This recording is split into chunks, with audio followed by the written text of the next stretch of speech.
In the shadowed corridors of power, where rulers once believed their thrones eternal, the silent killer moved first through empty fields and hollow stomachs.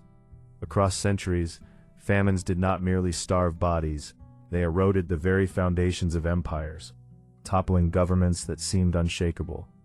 The air would grow thick with desperation, markets silent except for the shuffling of desperate feet, and palaces that once echoed with decrees would eventually hear only the distant cries of the hungry.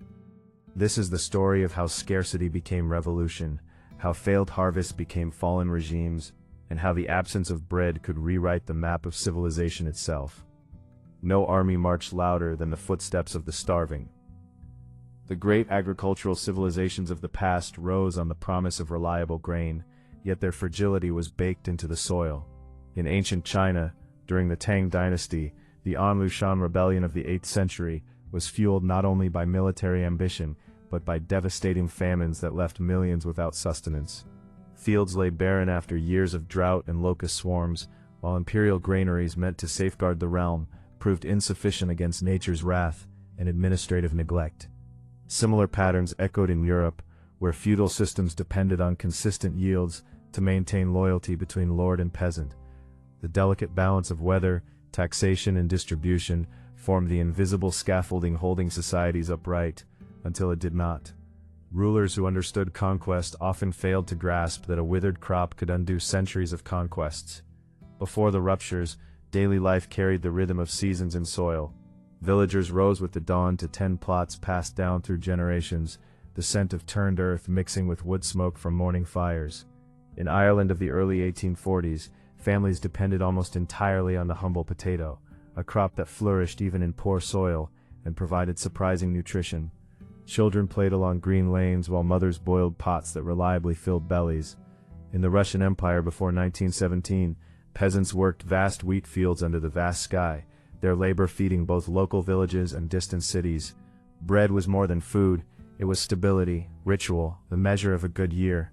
Markets bustled with the chatter of trade, and governments collected taxes confident in the land's abundance. Life moved forward, in this illusion of permanence, the kind that makes catastrophe feel impossible until it arrives.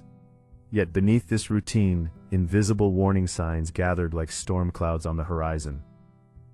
In Ireland, a mysterious blight began appearing on potato leaves in 1845. A fungus that turned healthy plants into black slime overnight. British administrators noted the reports, but viewed them through lenses of economic theory, rather than human urgency. In pre-revolutionary France, poor harvests in the 1780s coincided with rising bread prices. Yet the monarchy remained focused on court extravagance and foreign wars. Early reports of crop failures were dismissed as regional anomalies or peasant exaggeration. Climate shifts, monoculture vulnerabilities, and rigid social structures created the perfect conditions for disaster, but those in power rarely connected the withering stalks in distant provinces to the potential collapse of their authority. The warnings were there, written in failing fields, but few possessed the vision or the will to read them. As conditions worsened, tension rose like a fever across the land. In Russia during World War I, the combination of military conscription and disrupted supply lines caused wheat production to plummet while soldiers at the front consumed what little remained. Urban workers in Petrograd faced bread lines that stretched for blocks, their frustration mounting with each empty-handed return home.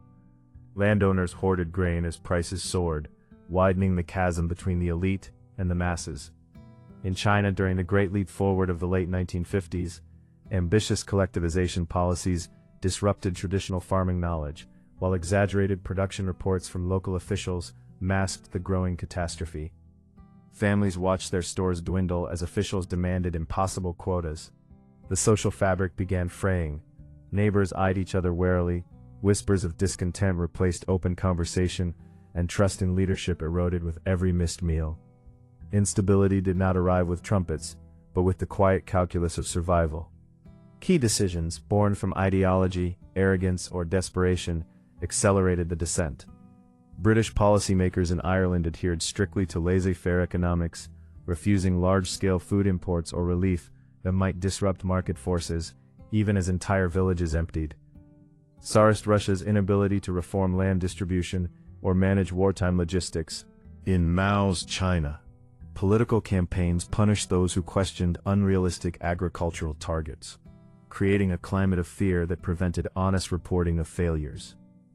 These choices, prioritizing theory over reality, central control over local adaptation, transformed manageable shortages into existential threats. Rulers who believed their system superior watched helplessly as policy errors compounded natural disasters, each decree further alienating the population they claimed to serve.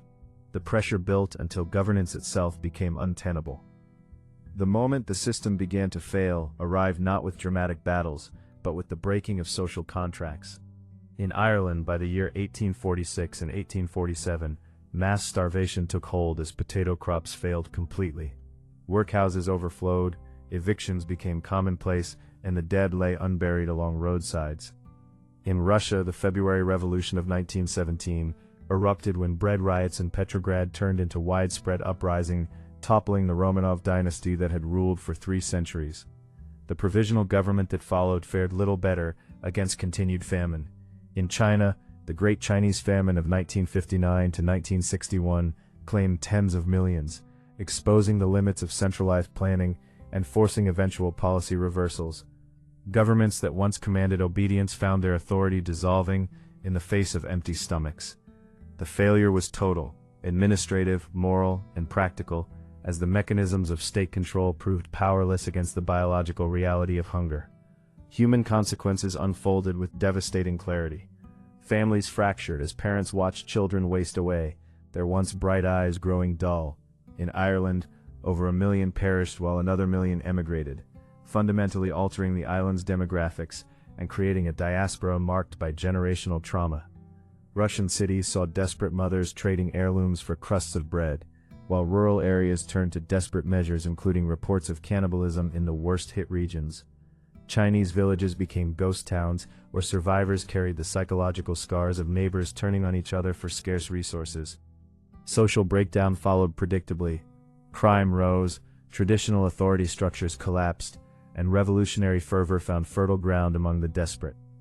The human cost extended beyond death tolls to the destruction of community bonds, cultural knowledge, and faith in institutions that were supposed to protect the vulnerable.